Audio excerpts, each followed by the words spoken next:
Hello, everyone. This is Anita here, and I have Tanisha Agarwal from the SWAG team who will be sharing her journey with us regarding how she shifted you know, from a vegetarian to a veganism. You know, because what she observed, that she is very caring for the animals.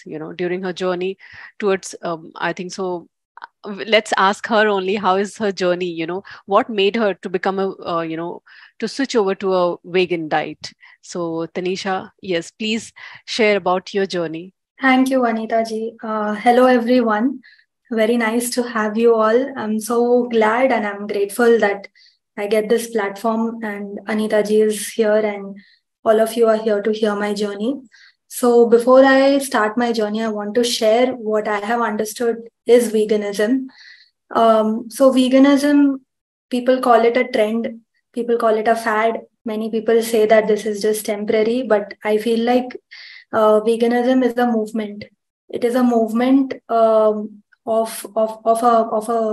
large bunch of mindful, spiritual, some not spiritual, compassionate people who are who care about animals, who love animals, and who don't want to see any kind of violence being being promoted on any animal or any living being for that matter, and hence take a voice. And I think that is a revolutionary movement that veganism is all about. So my journey to going vegan started when I entered into meditation. I have always been a vegetarian since birth, and I've grown up in a family, in a Marwadi family. We hail from Rajasthan, and we've been born and brought up in Coimbatore. So we've had a mixture of the best of both cultures, north and south, and always we would have amazing delicacies at home. When I entered into meditation with Awakened Youths and with PIMA, which is Pyramid Youth Meditation Association, that's when I attended a few sessions about mindful eating. And when I attended those, I realized that in your spiritual journey, it is not just important that you sit and connect with your soul, but you also connect with your body completely, with what you are consuming, and each and everything, that because your body, mind, and soul is connected. So whatever you do, it affects your whole system. So even in the Gita, it is mentioned sattvic, pranic, tamasic food. So sattvic food, which is very life-giving, tamasic food, which is more spicier, which is more egoistic. And then there is Rajasic food. Rajasic food, which is also, again, food that is not, food that is more garlicky, or, food. So these foods, I mean, the understanding for me was that food is a great carrier of energy. So the way I make the food and the way I consume my food matters a lot. When we make food with a lot of heart, when we put in a lot of thought, if you have seen a chefs, they put so much thought into presentation, make it so detailed, make it beautiful. So something which looks attractive, which feels attractive, which is made with a deep passion. It not just nourishes you, it makes you feel good, and it nourishes everybody as well. So with this understanding, I started to question, and I started to reflect on my food choices, and not just food choices, but consumption in general. That what am I consuming on my body, inside my body, and am I happy consuming this? So, for example, when we would go out with families, I would usually love desserts. Would always be my favorite, the cheesecakes, cupcakes, all those delicacies. So I would always look forward to finishing my meal fast, so that I could go and check out the dessert counter if it is a buffet or anything of that sort. And whenever suddenly, now after meditation, when I would see the deserts, if I would see the sign written on that red sign, or I would question, okay, is this food has egg, and I have been conditioned to believe that egg is vegetarian. But do I know enough to claim that egg is vegetarian or non-vegetarian, and can I eat this or not? And the larger question is, if I'm eating this knowing that I'm not sure of the food that I'm eating it just out of a desire to eat it and a craving to eat it, is it going to benefit me in any way, and is it going to really make me happy? Like, I would always keep having those thoughts would keep running in my head. So that's what happened eventually. I would satisfy my craving. Just to satisfy my craving, I was having the desserts, but at the back of my head, this thought was always running, that what is really happening in the egg industry. And then when I started researching up, um, a lot of I would say truth bombs came out. I would like to state one of them over here. So male chicks and female chicks in the industry, they are usually separated.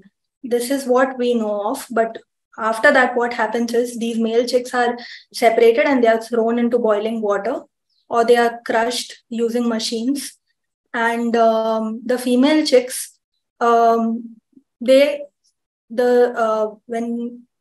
in order for them to produce more and more eggs and not cause any harm, they put them into cages. They bind them into cages, and in huge numbers. And these cages are stacked on top of each other. And also, before they are put there, they are usually their beaks are cut off so that they don't, and that too with a hot blade, with a very hot blade. No painkiller, no anesthesia is given, and their beaks are cut off so that they don't poke each other. And then they are thrown into those cages, and they are made to produce millions and millions of eggs for the whole year. So, and people who think that the unfertilized eggs are healthy, they are also not healthy. They are also not vegetarian, because they are actually the menstrual waste of these female chicks. And if to imagine, if when you know that, and when you understand that, it automatically becomes easier for you to, I think, make a choice.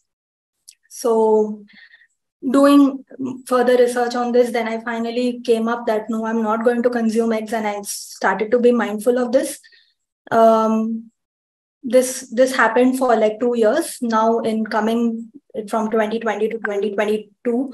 Now in this year, 23, when I came in March, I came across this documentary called Maa Ka Doodh.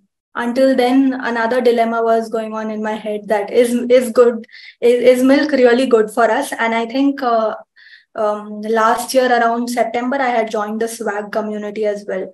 So that I came across a lot of like-minded people who are vegan, people who are so many people who are vegetarian, who have shifted from non-vegetarianism to vegetarianism.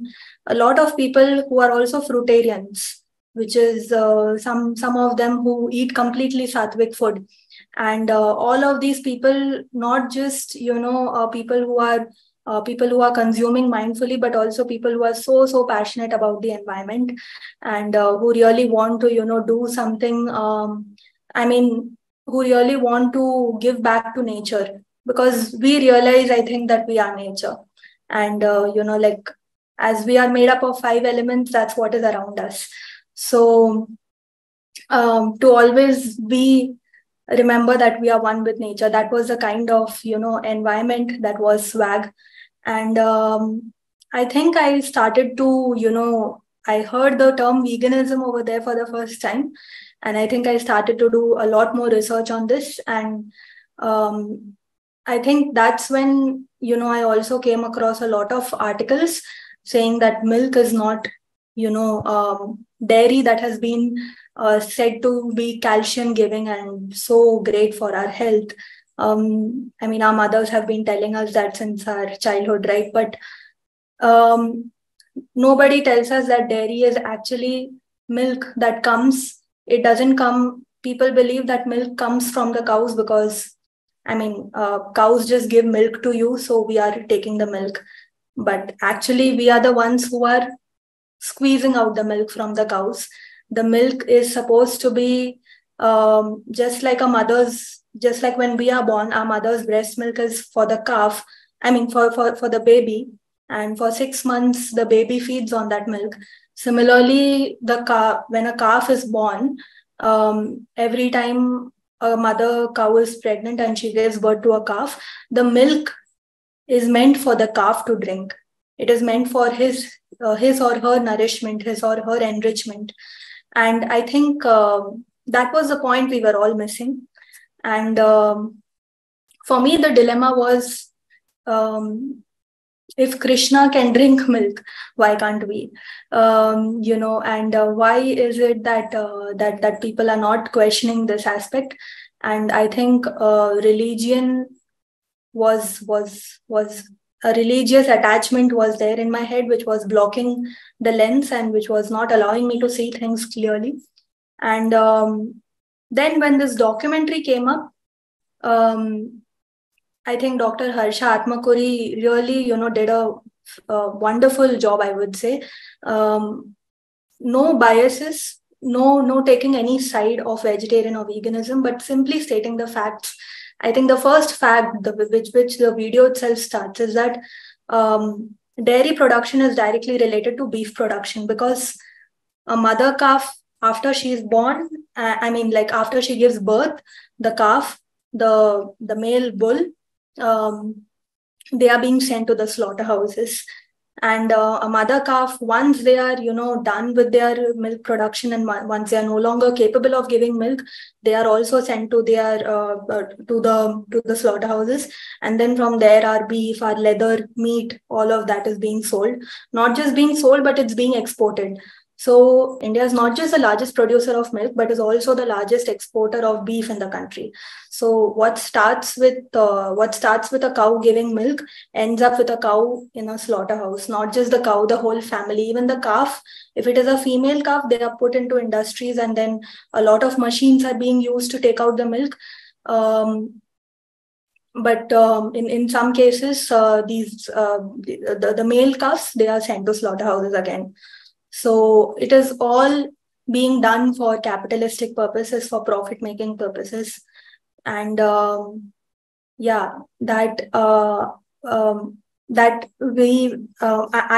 I was very sure that I don't want to be a part of something where an animal is being used for profit in any way. So it started from there. And after watching this documentary, I was very sure that, the dilemma was absolutely gone, because I was quite sure that if Krishna was, we say that we are in the age of Kali Yuga and Krishna would appear as Kalki and all that. So if Krishna is really here among us, which I'm sure he is, he would not stand the violence that is happening to the cows. And I think he would take a stand for them, because that was a different period of time where cows were grown. The time when Krishna was born, that was a different environment where all the animals, all the living beings, they were all living together in harmony and in peace. And even the milk that was, being derivated and being sold over there was only because that was the only mode of survival for those farmers. So, and all of that was happening by keeping in mind, the well-being of the cow and the well-being of the calf. And I also read in an article somewhere that Krishna actually started a rebellion, and he said that, the first right of the milk should go to the calf, and then it should go to everybody else.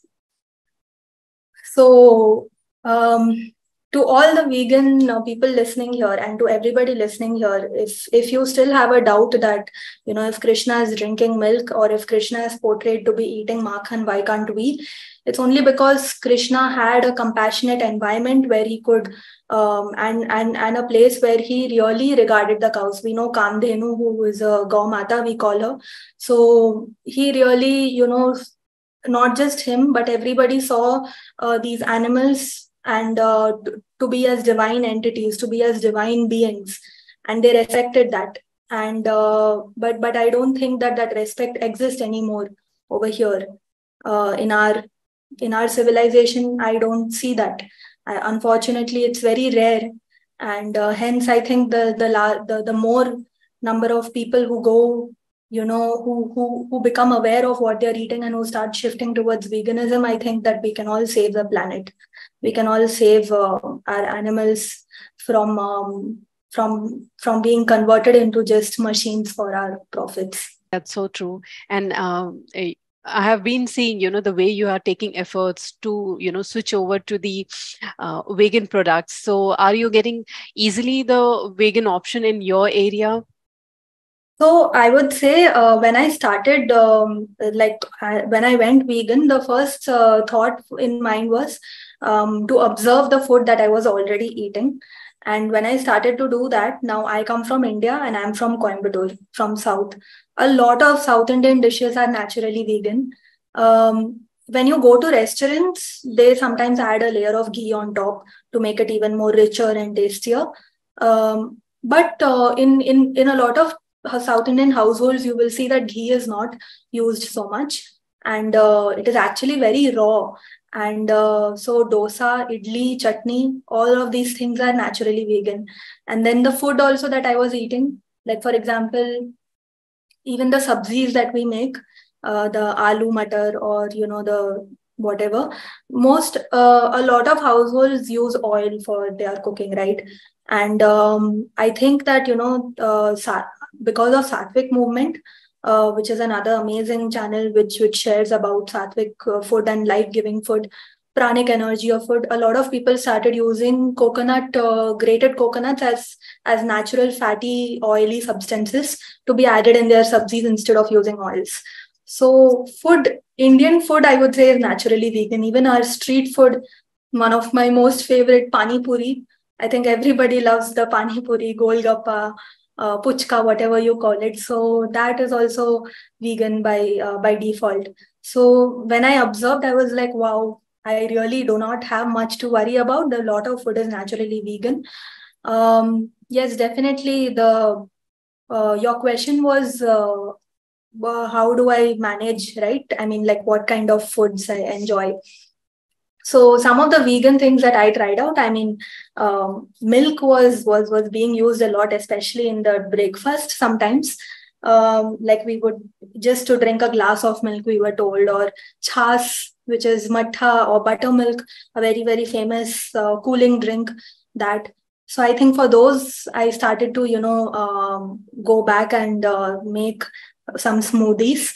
And these smoothies, I would then, when I was making these smoothies, and I was thinking, okay, now how do I replace, what do I replace milk with here, and what can I try?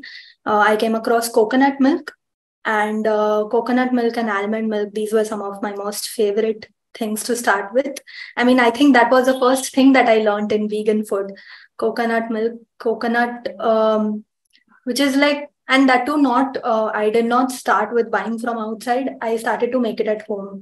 So a lot of people rely on vegan foods from outside. They buy it from departmental stores, and I completely understand that. I feel like there comes a point where you want to try the foods available in the market as well.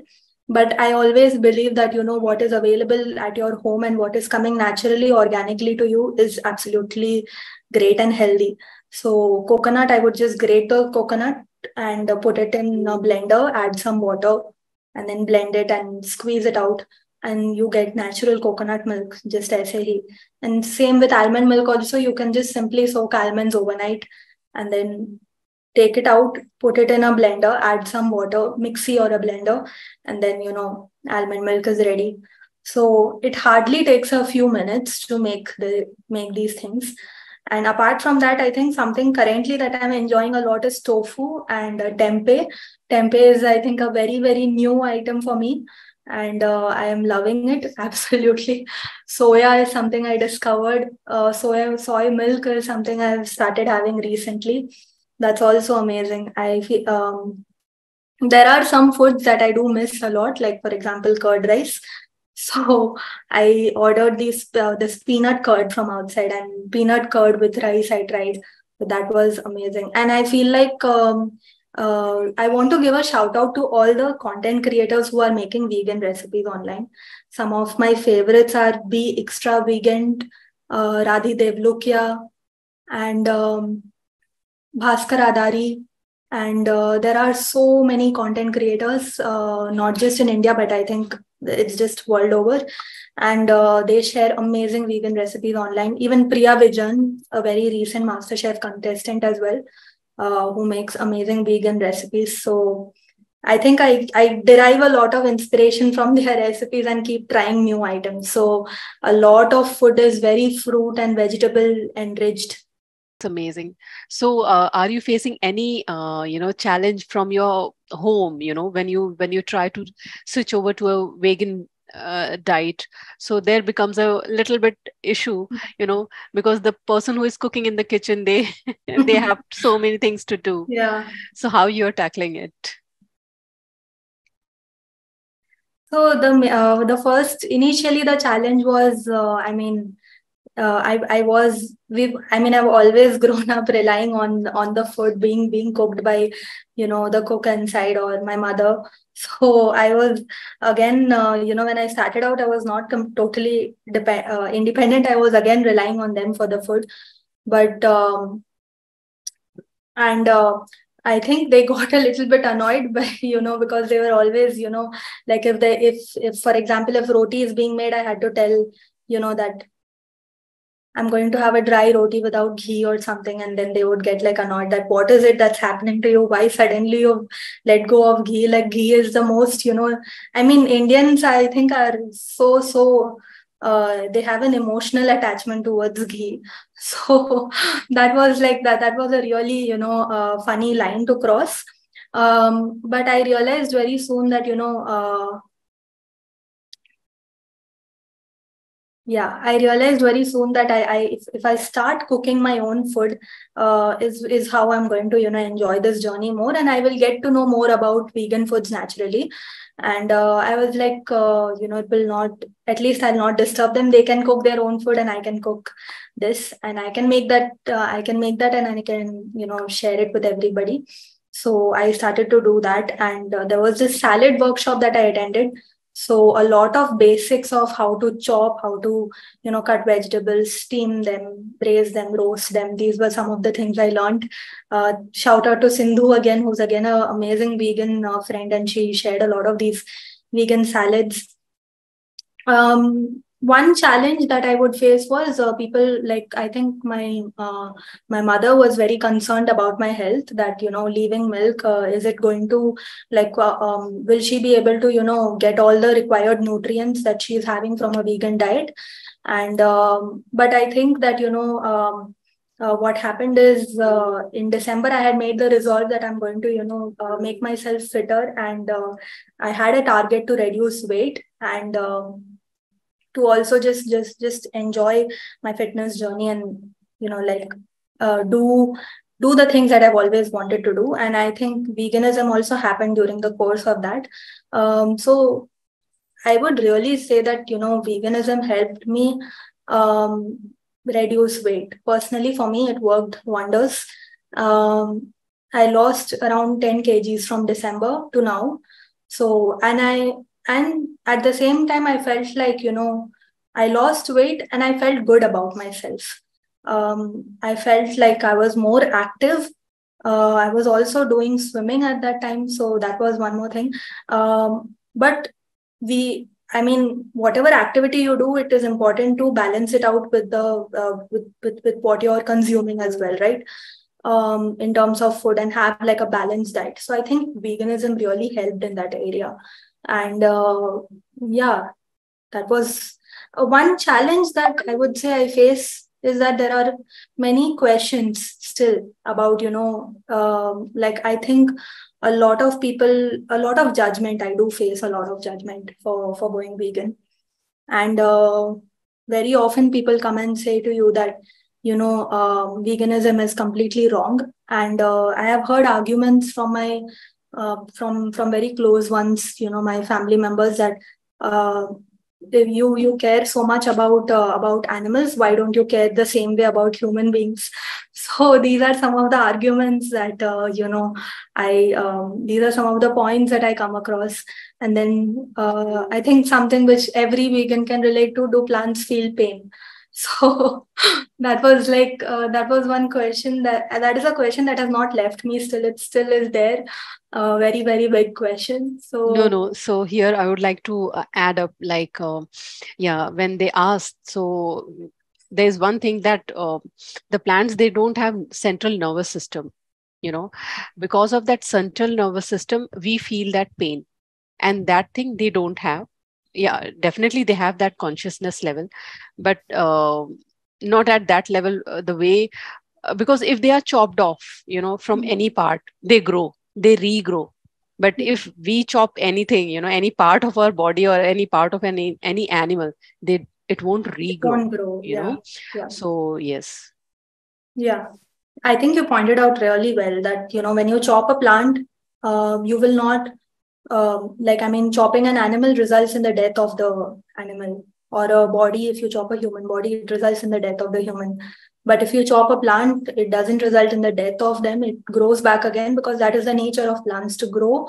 And I think plants are also, like, if I have to put it in a spiritual way, they are also givers. Like, they give us a lot of air, and they give us a lot of fruits and herbs and everything.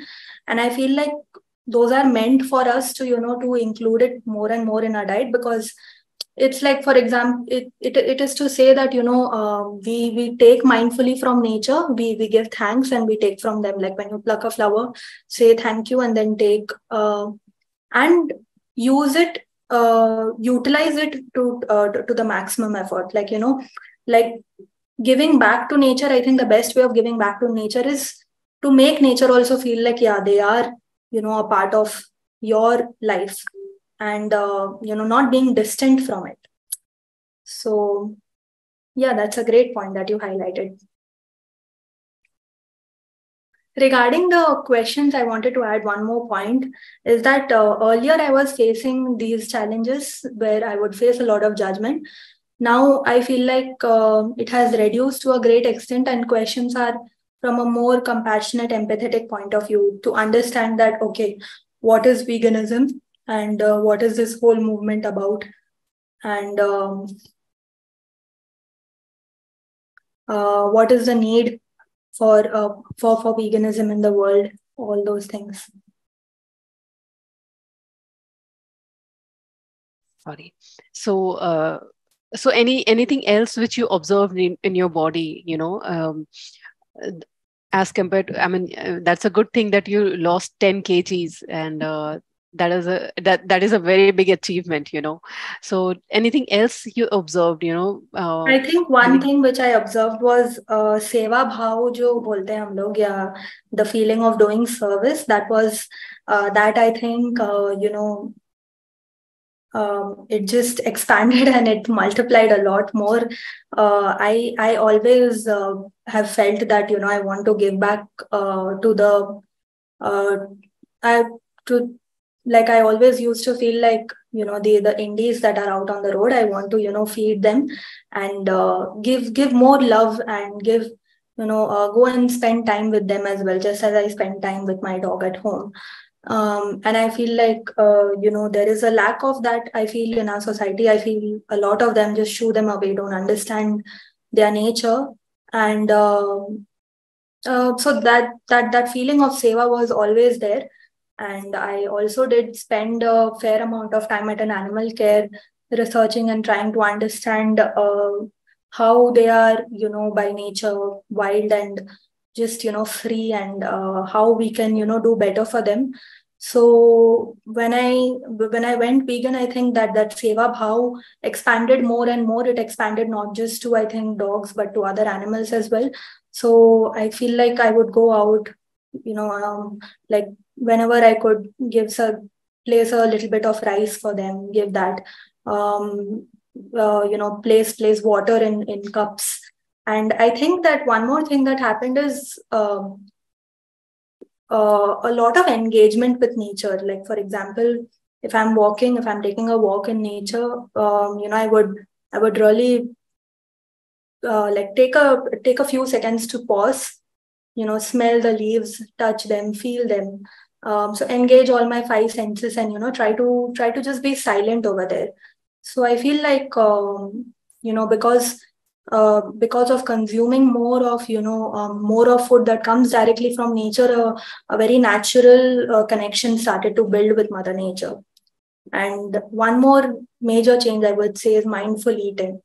So every time when I sit for food, this is something I practice every day, is that I'm so aware of what I'm eating, and I would say a prayer of gratitude, and only then like thank everybody that made the food possible to come to this plate, and then start with eating the food and eat it with my hands, and enjoy the food that I have made and enjoy it completely. So I think yeah, enjoying food and enjoying nature and enjoying seva. These are some of the few changes apart from just losing weight. And definitely, I also do feel that, you can, in your meditation and spiritually, I think there is an evolution inside of you. You go more deeper into more deeper levels of consciousness when you're meditating. I do feel that. Yeah. That's amazing, because that is what the meditators aim at, to go more deeper and deeper. And yes, definitely by switching over to the plant based, we save on plenty of energy, Yeah. because when we consume the vegan sorry when we consume the dairy products, they take plenty of our energy, the body's energy in digestion. And definitely when we switch over to the vegan, we are conserving that energy, Yeah. and that will definitely help in the into deeper level of meditation. Yeah. I think Very that there is less mental inertia, and there is more like more activeness in your body, and more like there's just a lot of energy suddenly in your body. So yeah. Thank you so much, Tanisha. Anything else you would like to share of your journey, about your journey, which you One thing that feel? I want to share with everyone, Mhm. I know that a lot of people, because veganism is picking up everywhere, and a lot of people, I think, struggle with finding the right kind of vegan food. I would say to all these people that, hang in there, and it's completely okay. And we've all been there, we understand. Um, and to everybody who says that I can never be a vegan, every vegan has said that. I think every vegan has gone through that phase as well. Also, one more thing that I would like to say is, if someone cannot go completely vegan, even that is okay. I feel like you can become aware and reduce your consumption of animal foods, or not just consumption of animal foods, but in terms of makeup also, there are so many animal substances that are being added. Recently, I read up an article where even in beer there is a fish derived ingredient that's being added. I do not know the exact name, but you can all search up on it. So a lot of things are happening around us. The products, or the services that are being sold to us. So much of it is like is just being made to for it to look attractive, and so that so I would say go a little more deeper and research more. Like when you're picking up a food from the supermarket, read the label clearly, read the ingredients clearly, then make an informed choice, make a more aware choice. And one more thing that I would say is, don't judge anybody for their food choices or for their lifestyle choices. Everybody has their own individual unique journey, and if you do not understand why your friend or why your family member is vegan, I think that's completely okay. But I feel like you can just sit down and ask them the questions, ask them, and like ask from a perspective of understanding about what they are doing, rather than pointing out and telling them that what you're doing is better. So don't make that comparison, because nobody is better than the other. Just move ahead with, I think, love and compassion and non-violence towards everyone. That's so beautiful and such an inspiring journey of yours, Tanisha. And I'm sure it will inspire the people who are watching us and many more. Thank you Yeah, so much, Tanisha, for coming on this platform and sharing us thank with you. your journey. Thank you. Thank you. One, if I can share just one more last thing. Sure, sure. If anybody has any doubts on what, or if you want to know more about veganism, I think you can check out SWAG. We have our Instagram page. You can check out the importance of both vegetarianism and how you can move from vegetarianism to veganism. And a lot of vegan recipes we share that daily, weekly. Anita ji is also vegan here, and she shares a lot of amazing recipes. She has shared her video of her journey, how she went vegan. So you can you can refer to SWAG for like a lot of inspiration, and keep following us, and feel free to reach out to SWAG for any kind of help that you want in your journey, and all the best for your endeavors. Thank you so much, Tanisha. So let's end this session over